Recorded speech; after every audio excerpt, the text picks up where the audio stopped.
तो दोस्तों, जैसा कि हम लोग चर्चा करते रहते हैं अक्सर कि शॉर्ट टर्म वॉर के लिए इस समय भारत द्वारा तैयारियां की जा रही है, क्योंकि किसी स्ट्रैटेजिक हमले से निपटने के लिए और अपनी सेकंड स्ट्राइक कैपेबिलिटी को सुनिश्चित करने के लिए और हमारी न्यूक्लियर डिटरेंस को बढ़ाने के लिए जो हमारी तैयारियां होनी चाहिए वो बहुत अच्छे से चल रही है और काफी हद तक वो संपूर्ण होने की स्थिति में आ चुकी है। हम लोग इस समय दुनिया के 6वें ऐसे देश बन जाते हैं जिसके पास न्यूक्लियर ट्रायड मौजूद है, यानी जल हो, थल हो, नभ हो, किसी के भी माध्यम से हम लोग दुश्मनों के ऊपर न्यूक्लियर अटैक कर सकते हैं। इसी सीरीज में कल हम लोगों ने देखा, आपने खबर सुनी ली होगी कि INS अरिहंत को कमीशन कर दिया गया है इंडियन नेवी में। अब वो पूरी तरह से ऑपरेशनल हो चुकी है। ये समारोह काफी ज्यादा चुपचाप तरीके से किया गया। दोपहर 12:30 बजे भारतीय डिफेंस मिनिस्टर राजनाथ सिंह जी की उपस्थिति में ये कमीशन किया गया और इस तरह से अब हमारे पास INS अरिहंत और अरिघाट इस तरह की 2 न्यूक्लियर सबमरीन्स शामिल हो चुकी है नौसेना के अंदर, जो कि दुश्मनों के ऊपर मिसाइल्स को अटैक करने में सक्षम होगी, वो भी न्यूक्लियर कैपेबल। लेकिन दोस्तों, इसी के बाद सबमरीन से संबंधित ही 2 बड़ी और ताकतवर खबरें नई निकल कर आई है। एक तो मिसाइल टेस्ट से संबंधित है, यानी क्या सबमरीन से हम लोग मिसाइल टेस्ट भी करने जा रहे हैं, और इसके अलावा जो तीसरी न्यूक्लियर सबमरीन है हमारी, वो भी बिल्कुल समझ लीजिए दरवाजे पर ही खड़ी है और उसको लेकर भी कमीशन डेट सामने निकल कर आ गई है। इसके अलावा दोस्तों एक और खबर निकल कर आई है, लेकिन वो चिंताजनक है और वो जुड़ी हुई है चाइनीज स्पाई वेसल से। तो चलिए आगे जानते हैं इन तीनों खबरों के बारे में विस्तार से। आप वीडियो के अंत तक बने रहिएगा और अपने खुद के इस चैनल को सब्सक्राइब करना बिल्कुल भी ना भूलें।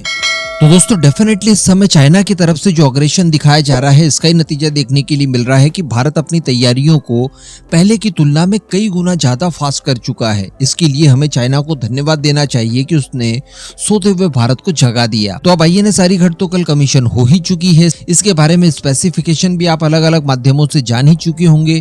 ये काफी हद तक सिमिलर तो है INS अरिहंत के, लेकिन एडवांसमेंट की बात की जाए तो इसमें काफी कुछ चीजें एड ऑन की गई है, जिससे कि ये पहले की तुलना में ज्यादा एडवांस हो जाती है। और अब हमारे पास K-15 के साथ साथ K-4 SLBM लॉन्च करने के लिए भी प्लेटफॉर्म आ चुका है। लेकिन दोस्तों, बताया ये जा रहा है कि अब तीसरी जो सबमरीन है जिसका नाम INS अरिहंत बताया जा रहा है, इसकी कमीशनिंग भी भारतीय नौसेना में होने जा रही है और इसमें भी बताया जा रहा है कि बहुत ही थोड़ा सा विलंब बाकी है। और ये जो INS अरिहंत होगी, ये INS अरिघाट और INS अरिहंत इन दोनों ही सबमरीन्स की तुलना में ज्यादा पावरफुल, ज्यादा बड़ी और ज्यादा रेंज को कवर करने वाली सबमरीन होंगी। और मात्र अगले 6 महीनों में इसका कमीशन भी भारतीय नौसेना में कर दिया जाएगा, यानी वर्ष 2025 की एकदम शुरुआत में भारतीय नौसेना के पास 3 की संख्या में न्यूक्लियर SSBMs मौजूद होंगी। तो इसके बाद आप समझ ही सकते हैं कि भारत की नौसेना की जो फायर पावर है वो किस लेवल की हो जाएगी। अब इन सबमरीन्स को लेकर कोड नेम में थोड़ा सा कंफ्यूजन होता है, तो मैं आपको यहाँ पर बता दूं कि INS अरिहंत जो है वो S2 क्लास की है। INS अरिघाट जो कि कल कमीशन हुई है उसे S3 कहते हैं, और ये जो सबमरीन अगले 6 महीनों में कमीशन की जाएगी भारतीय नौसेना के अंदर, इसे S4 कोडवर्ड दिया गया है। लेकिन दोस्तों, अगली खबर थोड़ी सी और ज्यादा एक्साइटेड कर देने वाली है। कल ही के दिन जब हमारी सबमरीन को कमीशन किया गया, इसके तत्काल बाद एक नोट ऑफ वार्निंग जारी कर दिया जाता है। जी हाँ, बे ऑफ बंगाल में 6 से लेकर 7 सितंबर 2024 के बीच में एक नोटाम वार्निंग जारी की गई है और नोटाम का जो टोटल क्षेत्रफल है वो 1625 किलोमीटर का है। तो अल्टीमेटली हम लोग समझ सकते हैं कि सीधी सपाट रेखा में अगर 1625 किलोमीटर का कोई नोटाम वार्निंग जारी किया गया है तो संभवतः यहाँ पर किसी बैलिस्टिक मिसाइल का परीक्षण किया जाना है। तो वैसे तो DRDO के द्वारा हमेशा की तरह इस बार भी नहीं बताया गया है कि वो किस मिसाइल का परीक्षण करने जा रहे हैं इस दिन, लेकिन अगर हम लोग संभावनाओं की बात करें तो यहाँ पर हमारी अग्नि प्राइम संभवतः हो सकती है। इसके अलावा बताया ये भी जा रहा है कि अग्नि 3 का परीक्षण भी किया जा सकता है। लेकिन अगर बात की जाए स्पेशली इस मौके की, तो देखिए हम लोगों ने सबमरीन का कमीशन किया और इस सबमरीन से हम लोग K-15 सागरिका मिसाइल और K-4 मिसाइल वो जिसकी रेंज लगभग 3500 किलोमीटर बताई जाती है, इन दोनों को लॉन्च कर सकते हैं। तो संभावना यहाँ पर काफी ज्यादा ये भी दिखाई दे रही है कि इसी सबमरीन के जरिए यहाँ पर K-4 का परीक्षण किया जाए, क्योंकि K-15 सागरिका मिसाइल जो कि ऑलरेडी कई बार टेस्ट हो चुकी है, उसकी रेंज की बात की जाए तो वो 750 किलोमीटर है, लेकिन नोट ऑफ वार्निंग तो उससे 2 गुना है लगभग। तो संभवतः यहाँ पर K-4 मिसाइल का परीक्षण भी भी किया जा सकता है। तो खैर K4 मिसाइल का परीक्षण किया जाए जो कि काफी लंबे समय से लंबित भी पड़ा है, या फिर अग्नि प्राइम का किया जाए, या फिर अग्नि 3 का किया जाए। हर परीक्षण हमारे लिए महत्वपूर्ण होगा, लेकिन इसी के साथ साथ एक चिंता की बात भी निकलकर सामने आई है और हमेशा की तरह इस बार भी बताया ये जा रहा है कि चाइनीज स्पाई वेसल हिंद महासागर के आसपास देखा गया है। ये वही चाइनीज स्पाई वेसल है जो कि अक्सर इस एरिया में घुसते रहता है, यानी जियांग होंग 03।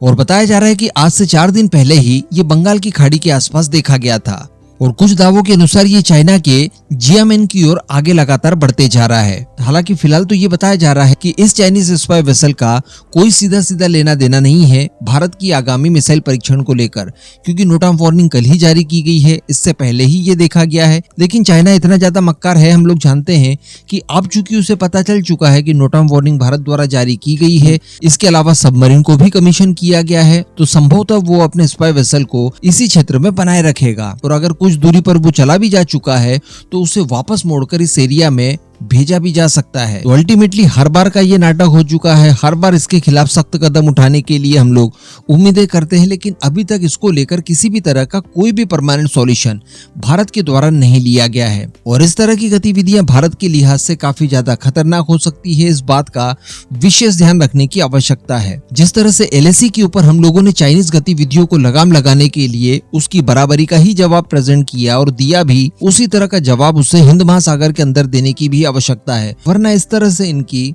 भारत को प्रोवोक करने की जो गतिविधियां हैं वो लगातार बढ़ती जाएंगी और ये हमारे लिए काफी ज्यादा सेंसिटिव मुद्दा है, तो इस ओर ध्यान देना चाहिए। बाकी तो सारी चीजें आपने जानी, काफी ज्यादा सुखद थी भारत के डिफेंस प्रोग्राम्स को लेकर। इस पूरे मुद्दे पर आपका क्या मानना है नीचे कमेंट करके जरूर बताइएगा।